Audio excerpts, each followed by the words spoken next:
Okay, so the prompt is like the backstory to the prompt is a reality that's rarely discussed it's for my social problems class, by the way. Okay. A reality that's rarely discussed by the public but receives a lot of discussion by academics is a role that luck plays a role in shaping our lives. This quote ovarian lottery end quote is one that affects us all, yet we pretend it as if our lives are only the product of our work and individual choices. For this prompt, I want you to conduct a luck audit of your life in order to better understand the various ways that you have benefited from things outside of your control. For the luck audit, you will answer yes or no to the following questions, um, meant to identify various forms of privilege. You are then to contemplate the following questions. Uh, which three privileges do you feel were most influential in your life? I'm supposed to answer that question right now? Yeah. Okay. I would say having educated parents. Okay. That's one. Or say having parents with advanced education. Okay. I need two more from you.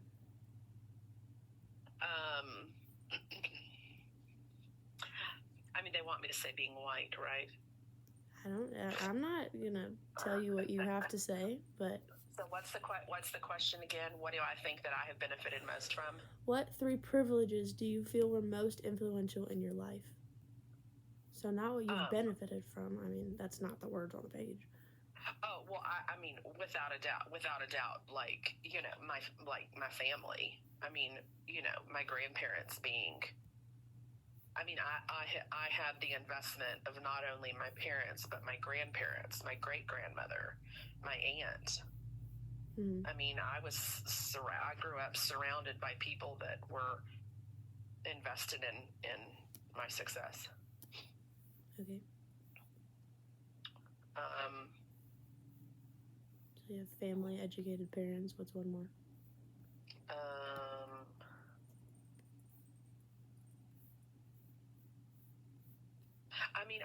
I think like safety. I mean, I had safety and security. Like I was never worried if I was going to be shot on the way to school, Yeah. And I came home to a warm house that had food. I mean, they seem kind of fundamental, really. Like they're not special, but I don't think you have to grow up with I don't think you have to grow up with a big house, a fancy yard, and nice cars. Yeah. To be a good human. You had your basic needs met, so you could. Yeah, really. Thrive. It really is about that. But it's the truth. I just never worried about that. I had safety and security, and I mean, it's important. Okay, those are my three. How did you think your life trajectory would have been altered if you were not granted one, some, or any of the privileges you just previously identified? You kind of already touched on that, but I guess answer it formally. So do I need to pick one of the three and then say how I think it would have been different? I mean, it just says if you didn't have one, some, or all, like you can choose. Oh, well, I mean, I think I would, question, my value and worth to the world.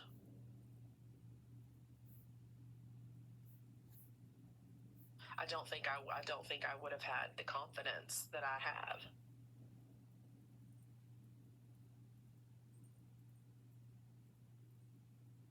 Interesting.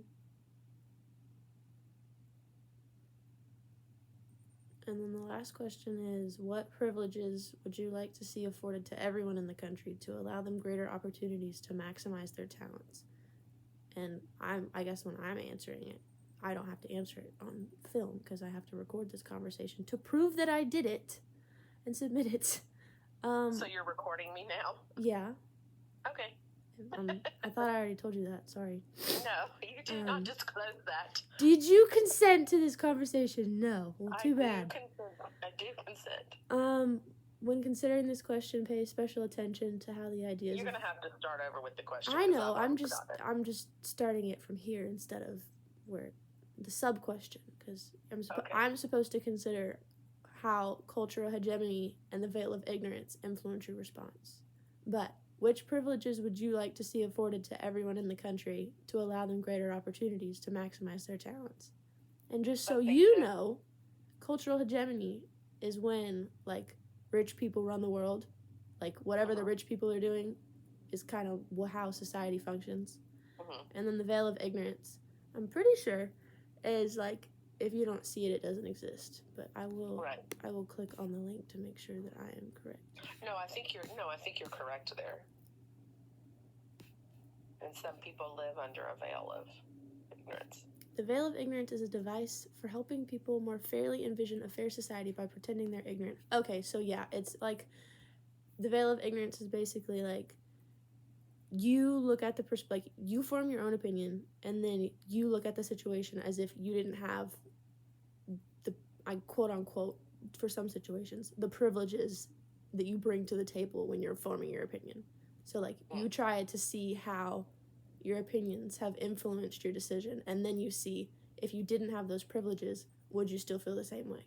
So like if I say I want everybody to have access to healthcare, free healthcare, well then I have to look at it from the opposite perspective of like the person who would probably be paying for that.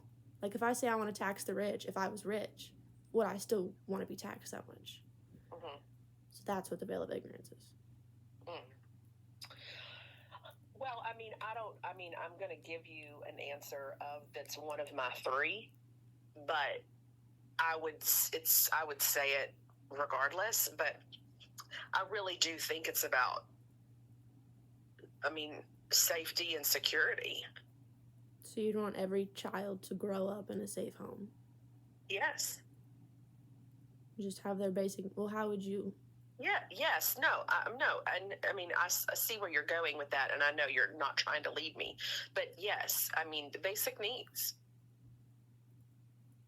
And you're saying, like, wherever, if you were, shelter. Like, let's say if it was a government-funded program, if you were somebody, like, let's say whatever programs you're thinking of, however you would make that work, would you, like, want it to be something where it was put on the backs of the wealthier people in the country, and then, like, would you still feel the same way if it was the wealthier people?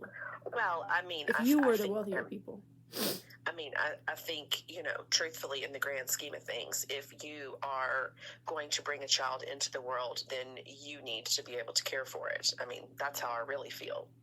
However, I recognize that there are people that end up in situations that are less than ideal, and they have to make tough choices. So I would, yes, I think that we need to do better as a human race, first of all.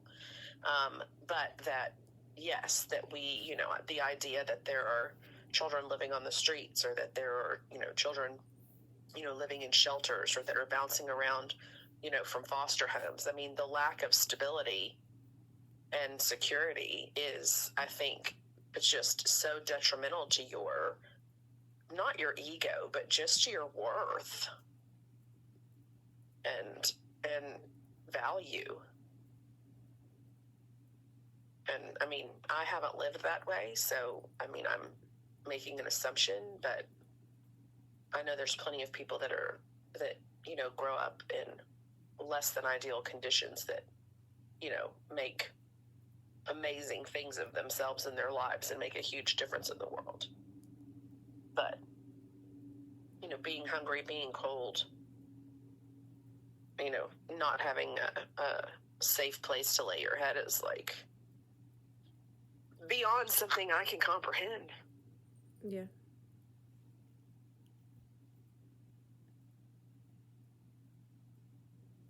Well, those are my 3 questions I had to interview somebody for. So, okay. Unless you have anything to add. I don't. Okay. All right. Good luck. Thanks. Love Bye. you. Bye. Love you too.